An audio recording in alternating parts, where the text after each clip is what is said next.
Jessup. It's a controversial project with a multi-million-pound price tag, and today the Mayor has asked for a review of the Garden Bridge, examining whether it's value for money for Londoners. Sadiq Khan has appointed Dame Margaret Hodge to look at how taxpayer funds are being spent and how decisions around the project have been made. Our political correspondent Carl Mercer has more. So another day and another development in the long-running saga that is the Garden Bridge. It is, of course, supposed to go from here on the north side of the river over to the south bank, linking the two.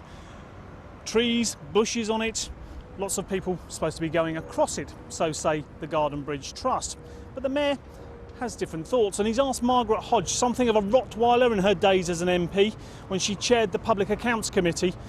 She's got a good reputation for digging into procurement, into how things are paid for, how they are funded and where the public money goes.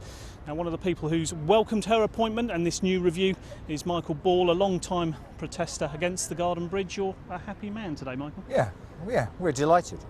The Garden Bridge is a running scandal, and Margaret Hodge has got to find out how they spent £42 million without putting a spade in the ground. How has this project been prioritised over all the bridges that need to be elsewhere across London?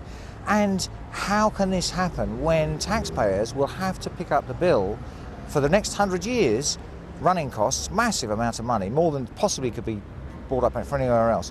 She is great at finding where their bodies are buried, so I look forward to her. The Mayor has already said, though, that no more public money will go into the project, apart from the £42 million or the £60 million, which has been pledged, £42 million of it already spent. He said no more public money will go. Isn't that enough? Well, the problem is that isn't the case.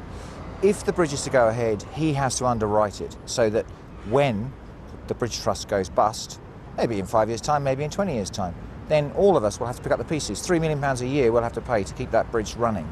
And that's what's going to be the Mayor's responsibility. If he doesn't give that underwriting, the bridge can't be built. It's actually a requirement of the planning permission.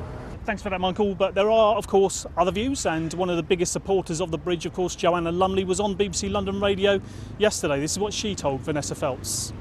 This is such a kind of beautiful and tranquil and lovely idea that I thought it ought to be a gift to London from people who are much, much richer. So although it's privately, it's going to be 4/5 privately funded, it belongs to the public and it's for the public. So it's not a private bridge.